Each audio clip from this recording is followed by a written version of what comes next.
En avril dernier, nous étions au cœur du chaos à New Delhi. Jour et nuit, les ambulances sillonnent la ville. La capitale est devenue un gigantesque bûcher. Partout, des corps sont incinérés. Ce crématorium fonctionne 24 heures sur 24, depuis 10 jours. On va le mettre ici. Raman Singh est étudiant et s'est porté volontaire. Depuis le début de la crise, il aide les familles les plus démunies. Il porte le bois qui va servir à brûler les corps et offre son soutien. Qui est mort? Votre mère? Non, c'est ma femme.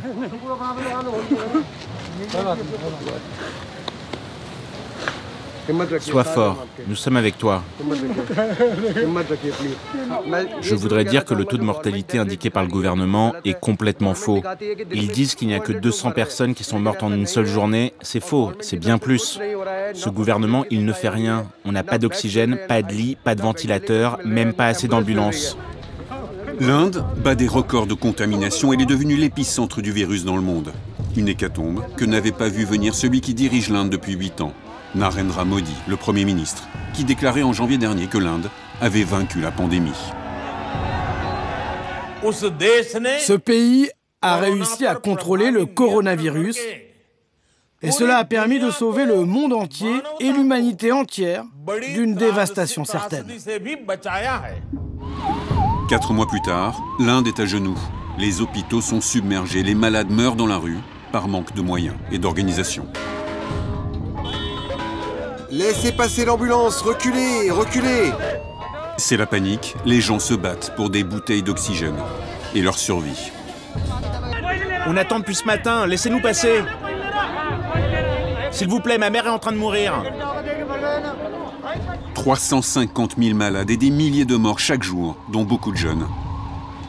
Médecins et bénévoles, comme Raman Singh, sont épuisés. Les critiques face à Modi sont de plus en plus nombreuses. On lui reproche d'avoir autorisé la Kumbh Mela, l'un des plus grands rassemblements religieux au monde. C'était en février dernier. 10 millions de pèlerins hindous réunis sans masque, ni aucun geste barrière. A-t-il voulu flatter son électorat? Modi, c'est le chef du BJP, le parti ultranationaliste hindou au pouvoir. Premier ministre depuis 2014, Narendra Modi rassure tout autant qu'il fait peur. D'abord vu comme libéral et moderne, comme un père de la nation, il s'est peu à peu transformé en gourou indien. Qui sait que derrière cette barbe blanche rassurante se cache un homme dur, déterminé, qui soutient une idéologie extrémiste.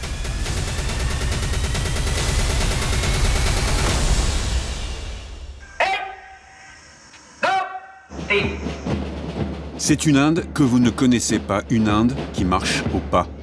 C'est celle qui a formé Narendra Modi. Les jeunesses hindouistes, une faction paramilitaire ultra secrète auquel nous avons eu accès. Un groupe pour former les futures élites du pays pour une Inde 100% hindoue. Avec Modi, ils ont conquis le pouvoir. Rien d'étonnant alors que dans cette Inde-là, la vache soit plus sacrée que jamais. Son gouvernement investit des millions dans des programmes de protection et d'études sur ses bienfaits pour l'homme. Un Indien qui boit de l'urine de vache ne tombera jamais malade. Il y a de l'or dedans. Les musulmans et les chrétiens, eux, considérés comme des tueurs de vaches, sont punis, lynchés par la foule. Les gens sont assoiffés de sang. Modi a mis du poison dans leur tête. Les voix contestataires sont muselées, impossible de critiquer le gouvernement sans risquer d'être emprisonné. Les services secrets ont arrêté mon mari et l'ont emmené au tribunal. Depuis, il n'est pas revenu. Cet avocat défend des dizaines de cas comme celui-ci. Si vous n'êtes pas d'accord avec le gouvernement, il vous traite comme un terroriste. Modi est accusé d'exacerber les tensions et de diviser le pays. Fasciste, ultranationaliste, dictateur, l'homme politique fait peur à toute une partie de la population. Il voit les musulmans comme des ennemis. À un an des prochaines élections présidentielles, que reste-t-il de la plus grande démocratie du monde? Et de ce drapeau tricolore, orange pour les hindous, vert pour les musulmans et blanc pour les autres religions, le rêve de Gandhi d'une nation unie est-il menacé?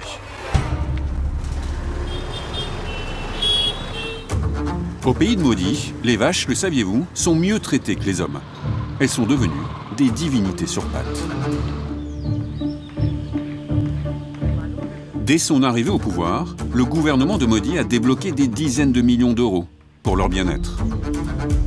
À 1 heure de route de New Delhi, il existe une retraite de luxe pour des pensionnaires particuliers. C'est une goshala, un refuge pour vaches. Il existe 5000 fermes comme celle-ci en Inde. Elles sont subventionnées par l'État et des dons privés.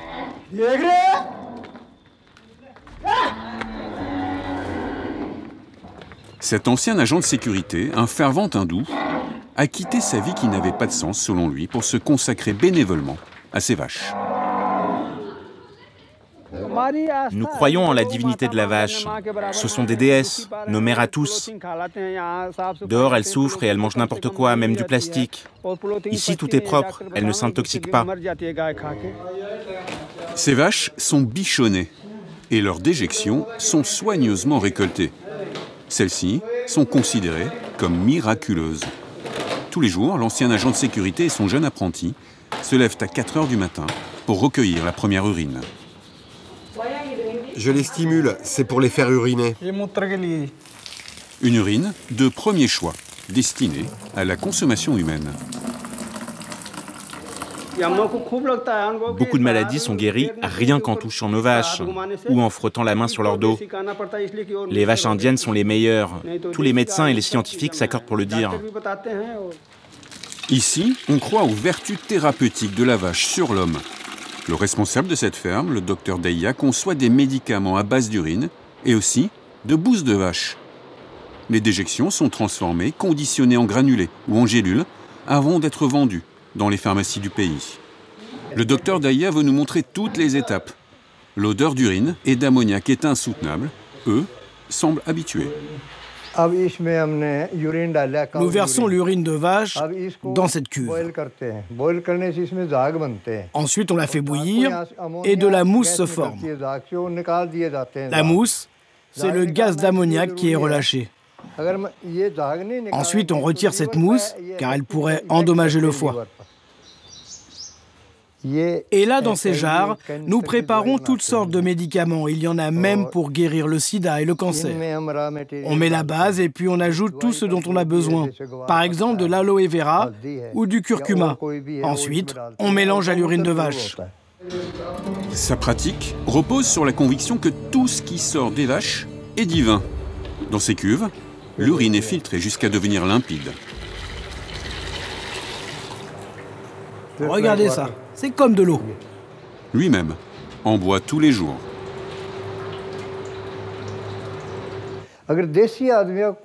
Quand un Indien boit régulièrement de l'urine et du lait, ou qu'il mange du beurre, il ne tombe jamais malade, jamais.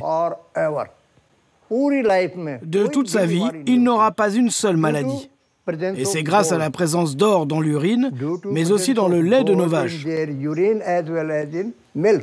C'est essentiel pour nous autres, mais aussi pour l'univers entier. Vous êtes en train de dire qu'il y a de l'or dans l'urine? Oui, oui. Tout cela est prouvé par des analyses qui ont montré la présence d'or.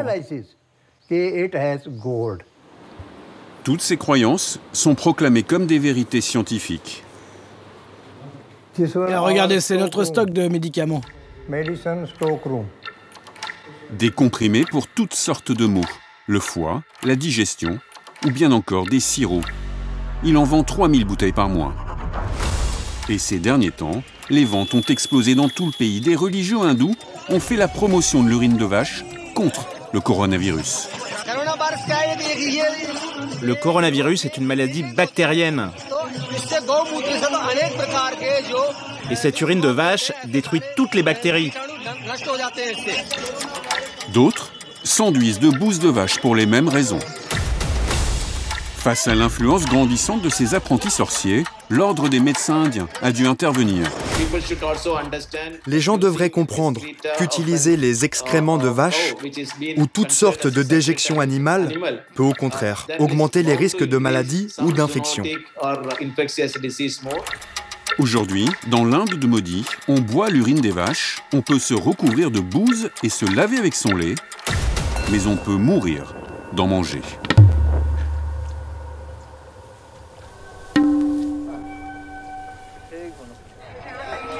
Ces dernières années, les vaches déchaînent les passions et les violences les plus extrêmes.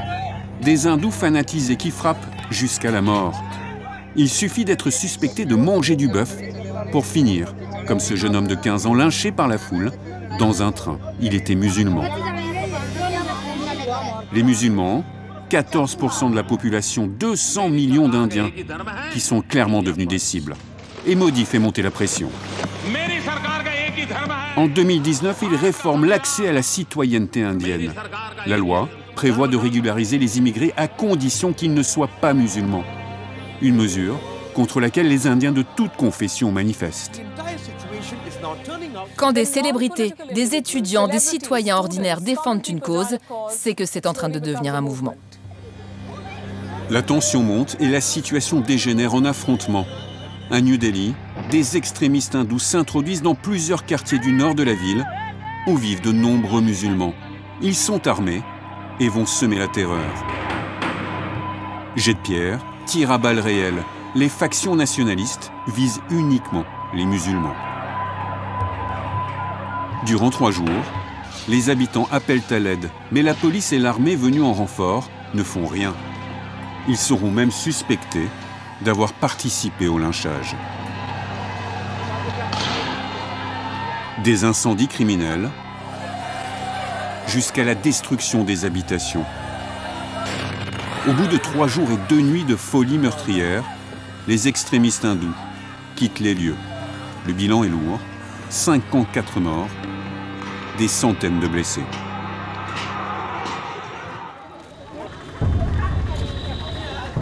Le réveil est douloureux. 3 quartiers de la capitale sont détruits. Des rues entières, avec leurs maisons et leurs commerces, ont été incendiés. Des milliers de familles sont désormais sans toit. Parvez Alam vit ici. Il a dû se terrer chez un ami. Il est ambulancier. Et quand les émeutes ont éclaté, il était de service. Il a tout vu. C'est là que tout a débuté il y a 2 jours. La foule est arrivée de ce côté-là. C'était des extrémistes hindous. Ils venaient d'ailleurs. Ce quartier est habité par des familles, des musulmans qui n'ont rien à voir avec cette violence. Regardez, lui, il habite ici. Ils se sont attaqués à sa maison, ils ont brisé les vitres. Dans la foule, il y avait certaines personnes qui donnaient des instructions. Ils montraient les maisons qu'il fallait attaquer et celles qui ne devaient pas l'être. Ils ne ciblaient que celles qui appartenaient à des musulmans. Parvez est musulman. Il a grandi dans ce quartier tranquille où toutes les communautés vivaient en harmonie. Et comme tout le monde ce matin, oh mon Dieu, il découvre les dégâts. Ça, c'était notre grande école publique. On m'a dit qu'elle a été attaquée par la foule. Ils y ont mis le feu.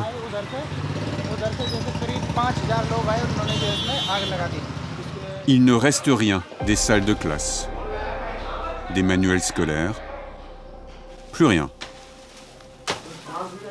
800 élèves étaient scolarisés dans cette école publique. Cette maison appartient à un musulman. Les assaillants y ont mis le feu aussi. Tout a brûlé du bas jusqu'en haut. Regardez, il ne reste plus rien. C'est votre maison? Oui. Vous avez dû perdre toutes vos affaires. Oui, malheureusement. Il y a un climat de terreur aujourd'hui. Nous ne serons plus capables de vivre ici comme avant. Je vais tout vendre et quitter l'Inde. Et la police vous a protégé? Non, ils n'ont pas bougé. On avait peur de mourir et ils n'ont rien fait. Le comportement de la police est inimaginable, je ne comprends pas. Nous habitons ici depuis 14 ans et c'est la première fois qu'on voit ça. Ici, on vit avec les hindous. Il n'y a jamais eu de problème entre les communautés. Jamais on n'aurait pu penser qu'il y aurait de tels affrontements un jour. Que nous devrions partir, nous enfuir de nos propres maisons.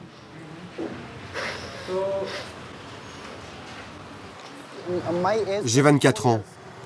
Et de toute ma vie, je n'ai jamais été témoin d'une telle violence à Delhi. Tout le monde avait très peur. On a cru mourir. Personne n'avait imaginé vivre de telles atrocités. Ici, on vit ensemble, quelle que soit notre religion. Mais depuis que Modi est au pouvoir, les gens sont pleins de haine et leurs esprits sont empoisonnés. Les gens sont assoiffés de sang. Jamais on n'aurait pu imaginer ça dans notre pays. Le pouvoir a-t-il laissé Delhi brûler? Au lendemain des affrontements, aucun officiel n'est encore venu sur les lieux. Les habitants sont livrés à eux-mêmes. Alors il faut agir. Parvez a rempli son ambulance de nourriture, des dons qu'il a pu rassembler.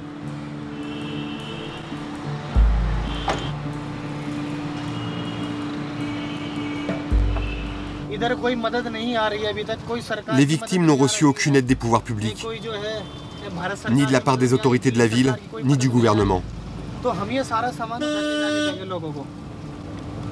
C'est pour ça que nous avons décidé d'apporter de l'aide aux gens.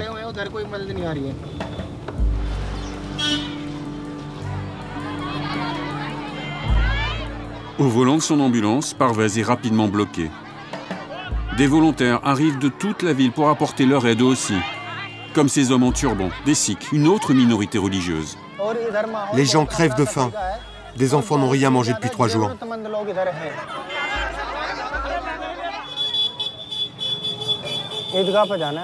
Faut que tu t'arrêtes, c'est bloqué. Il y a une procession.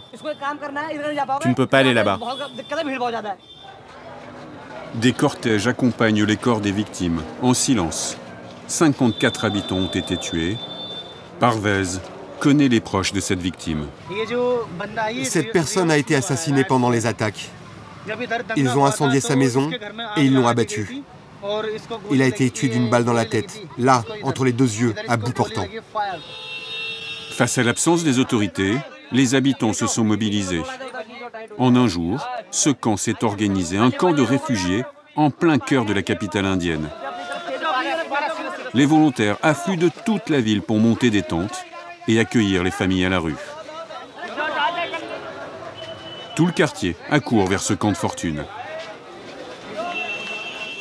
Et Parvez fait partie des milliers de bénévoles sur le pied de guerre et révoltés.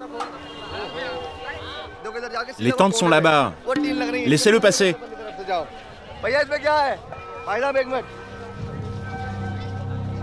Des tentes, de la nourriture, des petites mains, mais aussi des médecins pour aider les nombreux blessés. Et une question sur toutes les lèvres, pourquoi la police n'a rien fait pour empêcher ce massacre?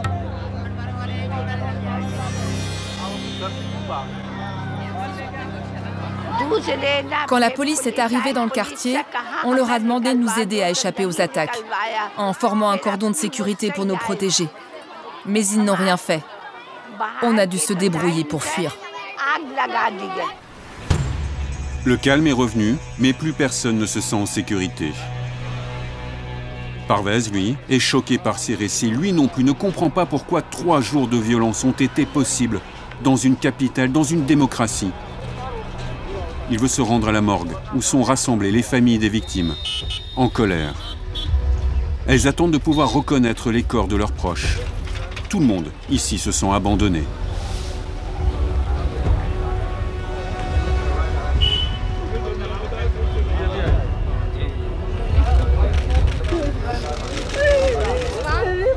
Arrêtez de tuer nos enfants! Les familles ont gardé la photo de leurs proches, un fils, un père, un frère, mutilés, lynchés.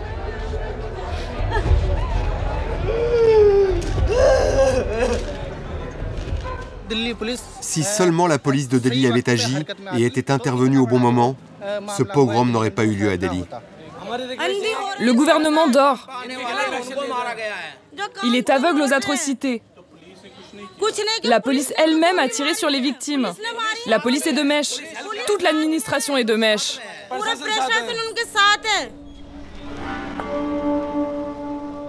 La police a-t-elle laissé faire? Le gouvernement aurait-il pu arrêter ces violences? Narendra Modi a attendu 2 jours avant de réagir par un simple tweet. Un appel à la paix et à l'harmonie sans condamner les assaillants. Cette histoire en rappelle une autre en 2002, des pogroms anti-musulmans orchestrés là encore par des extrémistes hindous. La police est accusée de passivité, voire de complicité. 3 jours de destruction et de meurtre. Le bilan est terrible, 2000 morts. Tout cela dans un État dirigé alors par Narendra Modi. Et là encore, il ne réagit pas et sa responsabilité est mise en cause, mais sa carrière politique n'est en rien affectée. Qui est vraiment Narendra Modi? Celui qui ne jure que par la constitution indienne? Ou l'allié des hindous extrémistes? Jamais Modi ne se laisse aller à des propos diffamatoires ou provocateurs. Pour comprendre ce à quoi il croit, il faut remonter son parcours et il commence au sein d'un groupe paramilitaire radical. Le RSS, une organisation patriotique pour les jeunes hindous de 3 à 15 ans. Narendra Modi y est entré à l'âge de 8 ans. Et c'est ici que la plupart des membres du parti au pouvoir, le BJP, ont fait leur classe.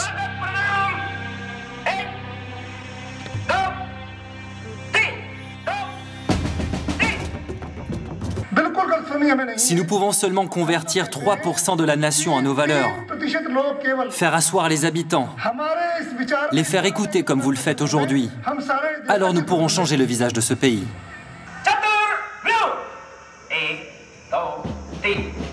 Habillés de kaki, ces élèves doivent suivre une discipline des plus strictes. Au programme, levée de drapeau safran, la couleur de l'hindouisme, et apprentissage des techniques de combat. Pas d'interview possible ce jour-là, mais nous allons découvrir ailleurs jusqu'à quel délire paranoïaque peut aller le discours de ces suprémacistes. Nous avons pu nous rendre dans une école pour filles de l'organisation, lors d'un cours d'autodéfense. Imagine ta cible avant de tirer. Les membres de cette école vont nous raconter leur combat pour une Inde sans musulmans, des ennemis qu'ils ne prennent même pas la peine de nommer. Dans notre Inde, je souhaite qu'il n'y ait que des gens qui partagent les valeurs hindoues. Ceux qui sont patriotes aiment leur pays. Nous voyons bien que tous les pays qui sont musulmans ne tolèrent pas d'autres religions. Regardez-les agir dans leur pays, Afghanistan, Syrie, Liban. C'est pourquoi nous devons nous préparer à nous défendre nous-mêmes, pour ne dépendre de personne et ne pas avoir à vivre ce genre de problème. Et c'est pour ça que vous entraînez ces filles? Oui, car je veux que si un jour on en arrive là, qu'elles se battent pour notre nation. Ces jeunes filles appartiennent à la classe moyenne indienne. Elles viennent ici faire leur éducation de bonnes hindoues avant d'être mariées. Un membre de l'organisation est venu faire une conférence. Son discours est délirant, mais c'est ce qu'elles entendent tous les jours. Ils essaient de réduire le nombre d'hindous dans ce pays. Dites-moi si c'est bien ou pas pour une fille hindoue de se marier avec un musulman ou un chrétien. C'est mal. Un musulman est capable de tout. Selon les lois de sa religion, il peut découper sa femme et la manger. Ils sont autorisés à faire ça. Est-ce que notre religion est comme ça? Non. Non, car notre religion, c'est la meilleure. Notre religion est la plus grande. Le mouvement RSS est né dans les années 20. Il s'inspire des organisations d'extrême droite, dont le parti nazi allemand. Dans ses livres parus dans les années 60, l'idéologue de l'organisation Golwalkar fait des références élogieuses à l'Allemagne nazie. L'assassin de Gandhi, en 1948, était issu du RSS. Après sa formation dans ce groupe patriotique, Narendra Modi rejoint le BJP, le parti ultranationaliste au pouvoir depuis 2014. Est-il aux commandes pour appliquer l'idéologie suprémaciste prônée par cette organisation? Nous sommes allés rencontrer l'un des plus fidèles soutiens du Premier ministre. Il s'appelle Shiladitya Dev et il est député et membre du BJP. Connu aussi pour ses propos anti-musulmans, il ne se déplace jamais sans sa garde rapprochée. J'ai eu des menaces de mort. Il y a eu 400 appels au cours des 5 dernières années. À chaque fois des menaces. Des groupes musulmans, des groupes islamistes partout dans le monde. Ils s'identifient comme résidents au Bangladesh, au Pakistan et dans d'autres pays étrangers. Même depuis l'Angleterre, les Philippines, depuis les États-Unis, du Moyen-Orient, partout. Dans la région, Shiladitya Dev ne cache pas ses positions pro-hindoues. Aujourd'hui, il fait campagne dans un district à majorité hindoue. Il s'y identifie comme résident au Bangladesh, au Pakistan et dans d'autres pays étrangers. Même depuis l'Angleterre, les Philippines, depuis les États-Unis, du Moyen-Orient, partout. Dans la région, Shiladitya Dev ne cache pas ses positions pro-hindoues. Aujourd'hui, il fait campagne dans un district à majorité hindoue. il soutient le candidat du BJP pour les prochaines élections locales. Depuis des années, l'électorat hindou entend des discours sur le péril musulman.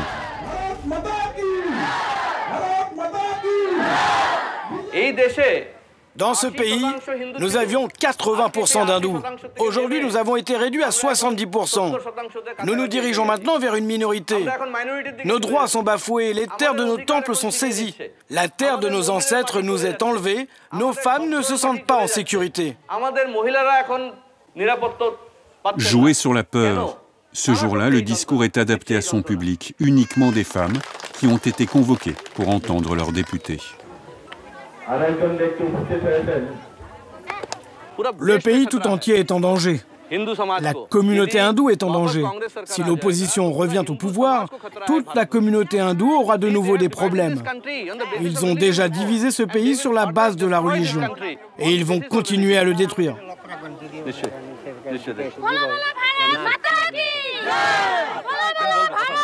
Pour ses électeurs, Sheila Dityadev porte la voix et le projet de leur Premier ministre, Narendra Modi.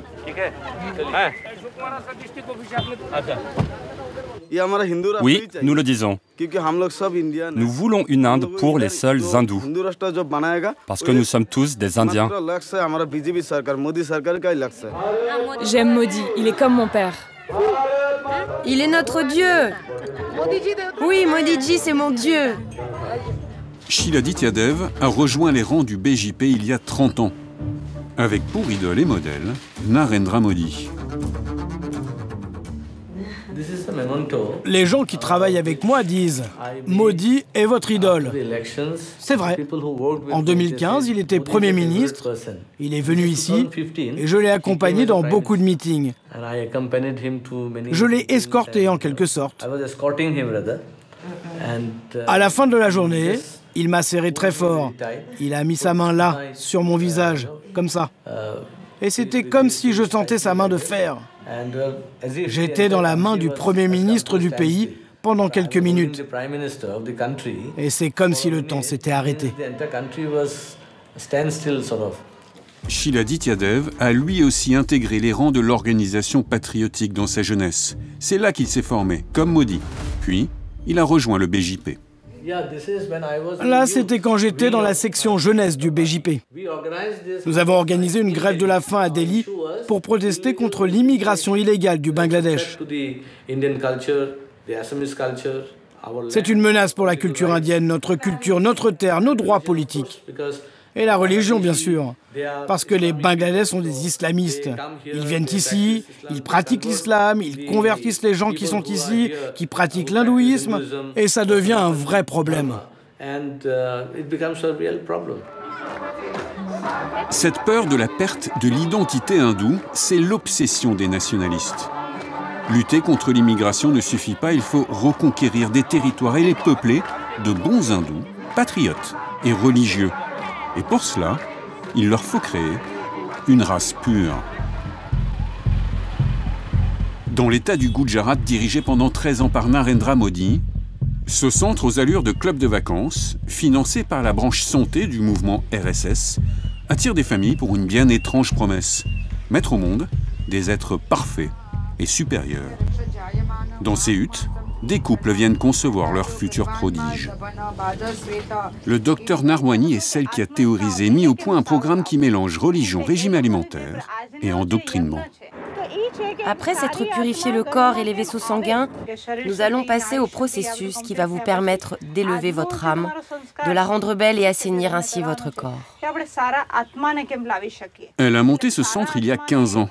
Peu importe si la méthode marche, c'est le discours qui plaît. Concevoir un parfait petit hindou.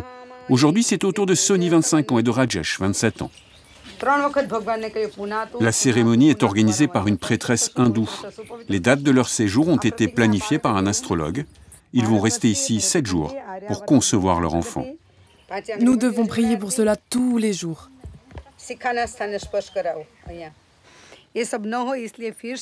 Pour les aider dans leur prière, le couple doit jeter au feu de l'urine et de la bouse de vache séchée. Ici, on emploie beaucoup le mot science, mais il n'a pas le même sens qu'ailleurs. C'est la science des Védas qui vient des textes sacrés.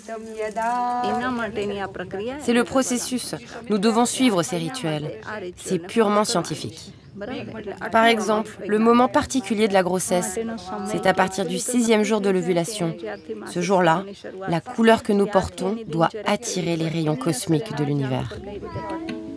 Derrière cette atmosphère de paix et de tranquillité, c'est la pensée suprémaciste hindoue qui est mise en pratique. Il y a l'idée de purifier le peuple indien. Une fois enceintes, les femmes suivent le programme pour que leur enfant soit un parfait hindou, pieux, intelligent et patriote. Le docteur Narwani a déjà ouvert une dizaine de cliniques à travers le pays.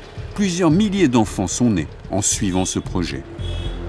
Elle reçoit chaque jour des dizaines de patients et leur promet pour 800 € la naissance d'un prodige. Son programme débute bien avant la grossesse. Il est question de réparer les gènes abîmés. Pendant 9 mois, les futurs parents suivent un protocole alimentaire draconien, un régime purificateur. Vous suivez bien votre régime, hein? Du lait et tout le reste? Oui, le matin, je prends du lait d'amande, du riz soufflé et des biscuits de blé. Très bien. À tous ces patients, le docteur Narwani demande de lire les textes religieux, ces mêmes textes qui servent de référence aux nationalistes hindous. Vous avez tout assimilé? Je suis toujours en train de les apprendre. Parfait. Il faudra lire un peu plus. Hein. Dans ces textes sacrés se trouverait la vraie science, selon elle. Avant, les gens étaient plus obéissants et ils suivaient la tradition. Aujourd'hui, ils sont obsédés par la logique et la science, et ils questionnent nos croyances. Lutter contre la logique, il s'agit bien d'un lavage de cerveau, mais dans quel but? Une fois sa mission accomplie, le docteur Narwani conseille aux parents de mettre leurs enfants dans des écoles adaptées. Des écoles financées par le fameux RSS, l'organisation paramilitaire. Il en existe 2500 aujourd'hui. Nous nous sommes rendus dans l'une d'entre elles. Tous les parents suivent le programme et ils vont nous raconter à quel point il fonctionne pour obtenir des enfants parfaits. J'ai 2 enfants. Une fille, elle a 8 ans. À l'époque, je n'étais pas ici et je n'ai rien fait de spécial. Mais cet enfant-là, c'est un garçon.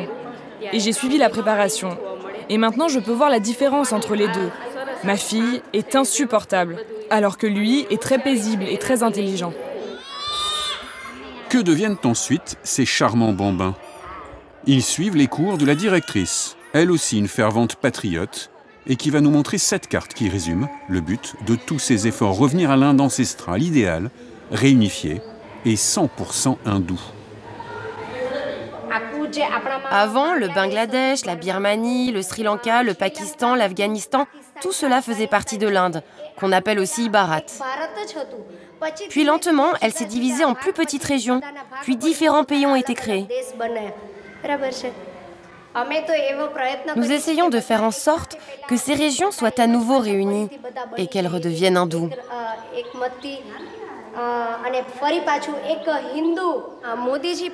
Notre Premier ministre Modi souhaite également que l'Inde entière s'unisse et que le monde entier reconnaisse tous les domaines dans lesquels l'Inde excelle. Face à cette dérive ultranationaliste, difficile d'être critique. Et quand on essaye de l'être, cela peut très mal finir. C'est ce qui est arrivé à l'auteur de ces photographies. Son projet, faire porter des têtes de vache à des femmes et raconter qu'en Inde, la vie d'une femme vaut moins que celle d'une vache. Une façon de dénoncer la dérive sectaire du gouvernement symbolisée par cette sacralisation des vaches. Les photos de Sujatro Ghosh font scandale, son discours aussi. Il vise à de nombreuses reprises les lynchages et les musulmans exécutés au nom de la protection des bovins. À cause de ses positions, l'artiste va être harcelé, menacé de mort. Il doit quitter l'Inde. Il vit aujourd'hui en Allemagne, à Berlin. Nous l'avons retrouvé. Sujatro Ghosh est aujourd'hui un réfugié politique. Il habite dans ce petit appartement loin de sa famille, resté à Calcutta. À cause de ses photos, il est accusé de véhiculer un sentiment anti-patriotique. Il est devenu un traître.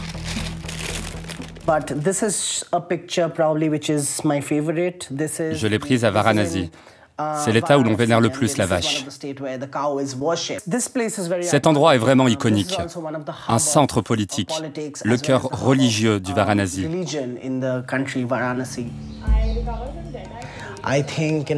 Je veux raconter que dans mon pays, les vaches sont plus importantes que les femmes.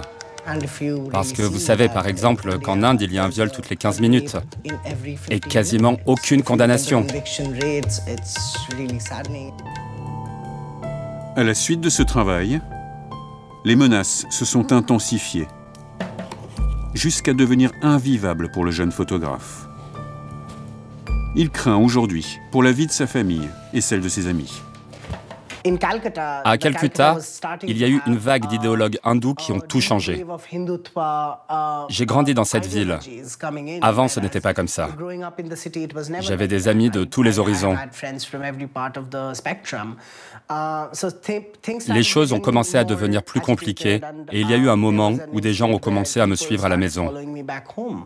La réalité a changé à partir de 2014 avec les dirigeants actuels et ce Premier ministre qui avait déjà été accusé d'avoir laissé faire un pogrom.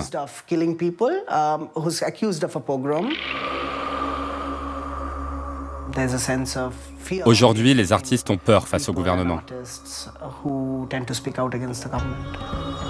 La peur, c'est celle de finir dans une prison du pays pour une durée indéterminée.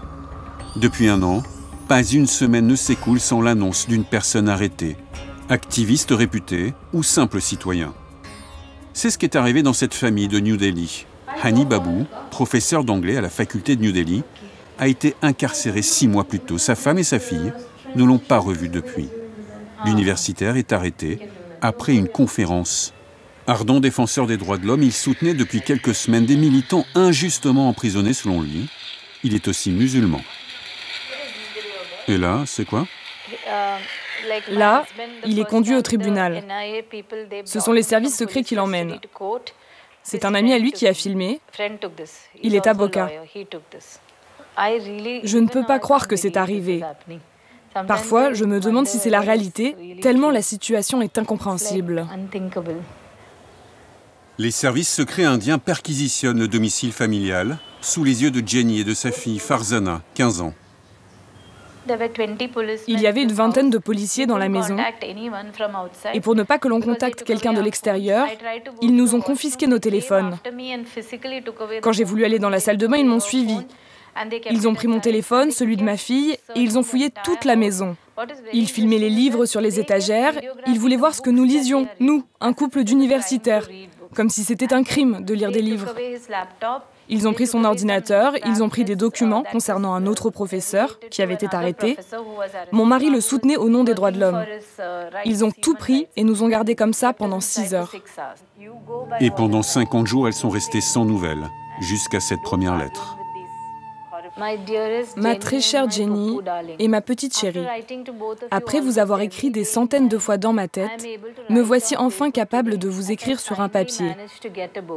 Je suis dans une cellule isolée avec un toilette. Je n'ai pas le droit de sortir en dehors de ma cellule. Je vais bien et je m'en veux de vous avoir mis dans cette situation.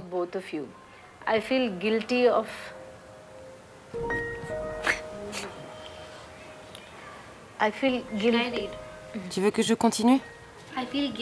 Mais je sais que vous êtes forte et ensemble nous allons combattre cette injustice, peu importe le temps que cela prendra.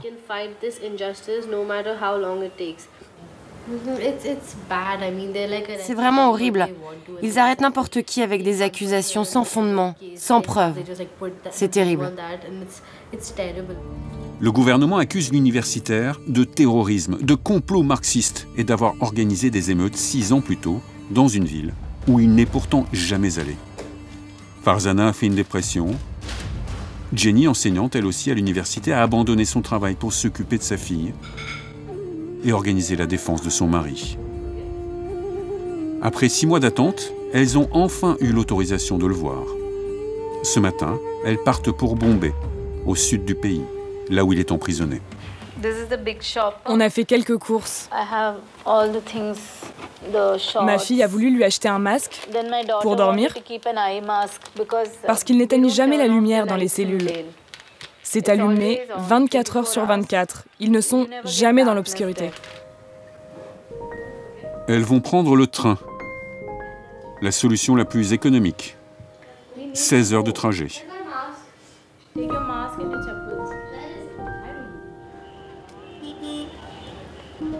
Elles se battent contre une arme redoutable. Une loi antiterroriste qui permet d'incarcérer n'importe qui sans mandat d'arrêt. C'est ce train-là ? Cette loi est devenue l'arme de Modi pour faire taire les critiques et les voix dissidentes.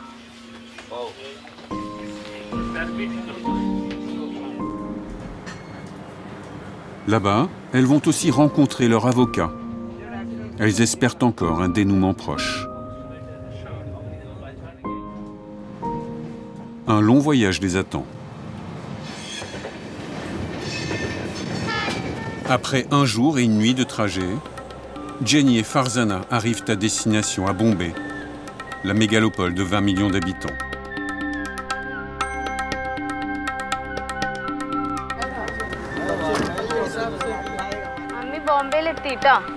Maman, nous sommes arrivés à Bombay.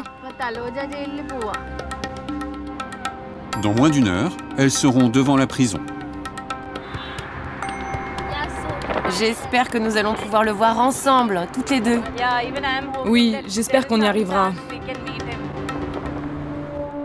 Une seule visite est autorisée. Elles sont deux. Jenny a laissé la priorité à sa fille. Elles vont tout faire pour le voir toutes les deux. Les activistes et intellectuels détenus depuis 2017 ont été placés dans cette prison des environs de Bombay. Certains sont à l'isolement, d'autres dans des cellules communes. 50 prisonniers en moyenne par pièce. Des matelas à même le sol.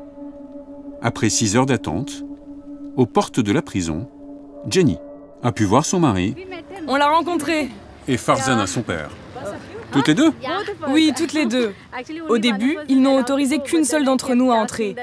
Mais j'ai insisté et j'ai dit à une gardienne que j'étais de Delhi. Et j'ai commencé à pleurer et finalement elle a accepté.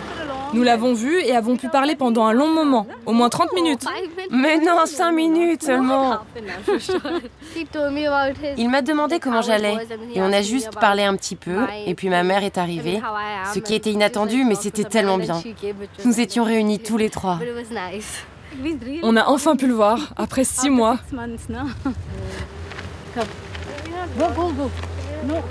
Elles ne savent pas quand elles pourront le revoir et combien de temps il devra encore rester dans cette prison.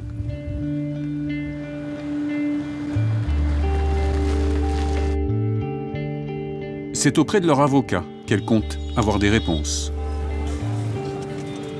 Le soir même, elles ont rendez-vous avec lui, à l'autre bout de la ville.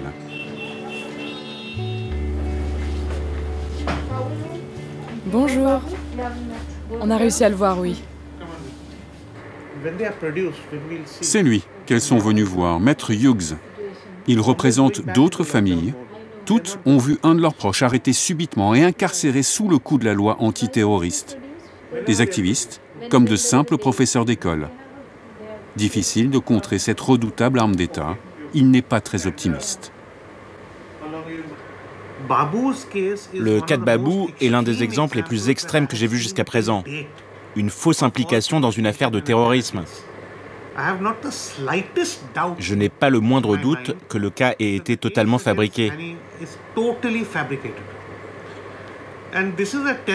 C'est une fausse affaire de terrorisme qui pourrait avoir de graves conséquences sur le prisonnier, mais aussi sur sa famille. La loi antiterroriste permet de garder les gens en prison. Des gens qui ne sont pas d'accord avec le gouvernement et que le gouvernement choisit donc de qualifier comme terroristes. Et vous avez beaucoup de cas comme celui-ci? Oui, un grand nombre. Malheureusement, un très grand nombre. Qu'il s'agisse d'un homme politique, d'un activiste ou d'un enseignant, cela n'a pas d'importance. Tout le monde peut être concerné. Le gouvernement s'en prend systématiquement aux personnes qui ne sont pas d'accord avec lui. C'est sans précédent ce qui se passe. Je n'ai jamais vu ça. Et la justice aussi est avec Modi. Et vous avez l'espoir qu'il sera bientôt libre? Non, malheureusement non. Pourquoi? C'est la nature de la loi antiterroriste. Vous restez en prison pour un temps indéterminé, jusqu'à ce que le procès soit terminé. C'est le principe de cette loi. Il va rester longtemps en prison. Il n'y a pas beaucoup d'espoir. Il en a pour combien de temps, vous pensez? Peut-être 6 ans, 8 ans, 10 ans. 14 ans peut-être. Les deux femmes repartent pour Delhi, épuisées et impuissantes. Jusqu'où peut aller la folie nationaliste des extrémistes hindous? Encore plus loin. Nous sommes allés tout au bout de l'Inde, dans un État qui est en train de mener une expérience unique au monde, en Assam, un État rural et frontalier du Bangladesh. 2 millions d'Indiens se sont vus retirer leur nationalité. Ils sont devenus apatrides. Ici, les hommes de Modi ont réussi un tour de force, légaliser le processus d'exclusion des musulmans. Tout a commencé il y a 3 ans. L'État lance une grande campagne de recensement. Les habitants doivent prouver qu'ils sont arrivés en Inde avant 1971, année où des millions de réfugiés affluent en provenance du Bangladesh, en pleine guerre civile. Officiellement, le but est de lutter contre l'immigration illégale. Mais chacun y voit la volonté des nationalistes hindous de s'en prendre aux minorités religieuses. C'est à ce moment-là que la vie d'Ashbahar Ali a basculé. Du jour au lendemain, il est déclaré immigrant illégal présumé. Je suis né ici. Je suis un fils de cette terre. Si j'étais étranger, j'aurais quitté cet endroit depuis bien longtemps. Le fermier est convoqué par la police pour présenter ses papiers. Comme tout le monde, il doit prouver qu'il est arrivé avant 1971. Mais illettré, sans avocat et faute d'argent, son dossier est incomplet. Voilà ce que j'ai pu trouver. Mes documents, une carte d'identité, le titre de propriété de ma maison, ma carte d'électeur, tout est là. Sans avoir pu se défendre, il est arrêté un matin à son domicile et incarcéré. Au moment même où on nous a mis en prison, nous sommes tous devenus des moins que rien. Et moi, quelle était ma faute? Pourquoi m'a-t-on mis derrière les barreaux? Pour le faire libérer et payer les frais d'avocat, sa femme vend leurs terres et leur bétail. Mais cela ne suffit pas. Ali reste en prison. Après 2 ans d'attente, criblé par les dettes et désormais sans revenus, sa femme se suicide. Ce qui m'est arrivé lui a ôté la vie. Elle a mis fin à ses jours pendant mon incarcération. On n'avait plus rien. Et l'angoisse a fini par l'amener à mettre fin à ses jours. Il est libéré au bout de 2 ans. Il vit aujourd'hui avec son fils, sa belle-fille et ses petits-enfants, avec la peur de les perdre à tout moment s'il ne parvient pas à rétablir sa nationalité. Car il est encore considéré comme un étranger en situation illégale. Et il n'est pas le seul. 1000 Indiens ont déjà été emprisonnés pour cette raison, et bientôt beaucoup d'autres. Le gouvernement a publié une liste. Près de 2 millions de personnes déchues de leur nationalité sont aujourd'hui susceptibles d'être arrêtées et emprisonnées à tout moment. Zaki Hussain est avocat et musulman. Sa famille est en Inde depuis plusieurs générations. Certains de ses cousins et oncles ont perdu leur citoyenneté. Révolté, il aide gratuitement ceux qui sont devenus de fait des apatrides. Des gens ont reçu des avis négatifs sans aucune raison valable. Certaines personnes sont devenues apatrides et ont été incarcérées dans un camp. D'autres sont toujours en attente d'une réponse de la justice.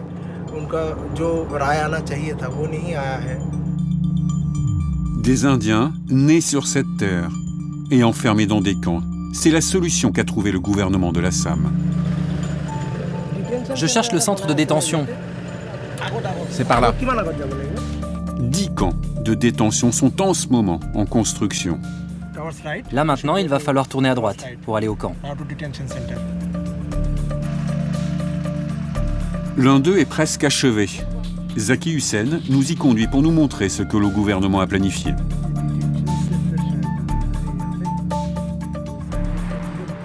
Le voici, construit au milieu de nulle part, loin des villes, loin des regards. Impossible d'obtenir une autorisation de filmer et des informations officielles. Alors nous allons profiter du jour de congé des ouvriers pour y pénétrer.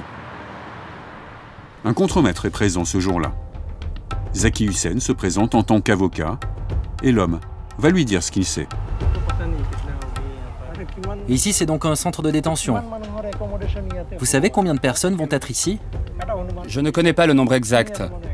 Je pense 3000 à peu près. Et là-bas devant, il y aura l'école. Ils sont même en train de construire une école? Oui. Une école pour les enfants des détenus. Une information importante pour l'avocat qui vient confirmer ses craintes. Ces camps pourraient accueillir des familles entières dans des conditions carcérales. Le gardien lui montre les salles où les détenus dormiront. J'imagine que nous allons voir les dortoirs. Je suppose qu'il n'y a pas de cloison au milieu. Non, non, je ne pense pas. Ces pièces pourront accueillir combien de personnes? Une cinquantaine, il me semble. Ma première impression après avoir vu cet endroit, c'est que j'ai peur maintenant.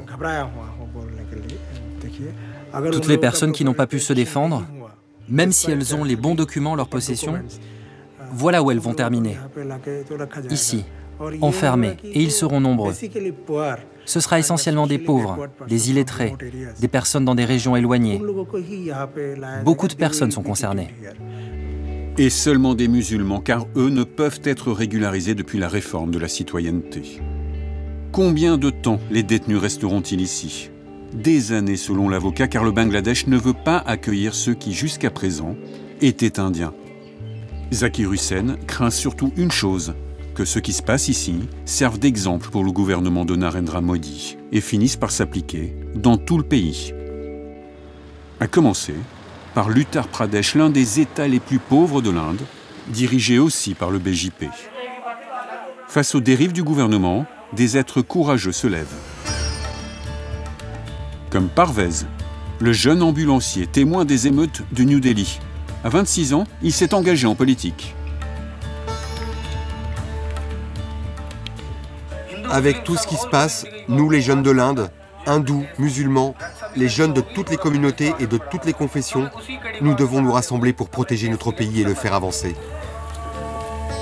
Parvez a fait campagne dans sa commune d'origine, un district de 40 000 habitants, à majorité musulmane. Il est le plus jeune candidat. Il n'est lié à aucun parti et défend le pluralisme et la laïcité de la Constitution indienne. Je vous demande de soutenir de tout cœur et avec enthousiasme notre ami Parvez. Si vous me soutenez, je tiendrai mes promesses. Jusqu'à présent, je n'ai rien proposé sur la base d'une quelconque discrimination. Le jour J est arrivé. Dans cette région marquée par un fort illettrisme, les candidats sont représentés par des symboles. Parvez a choisi la sandale de bois en référence à celle portée par Gandhi. Il assiste au dépouillement de chaque bulletin.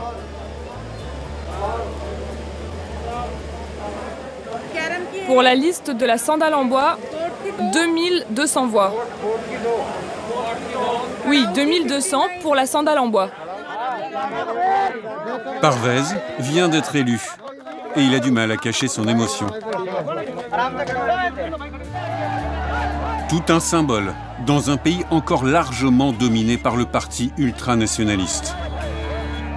Malgré l'emprise, malgré la pression, le fanatisme, des avocats, des artistes, des opposants, des jeunes se battent pour la démocratie. Malgré les risques, ils sont de plus en plus nombreux à appeler à la désobéissance et à se mobiliser.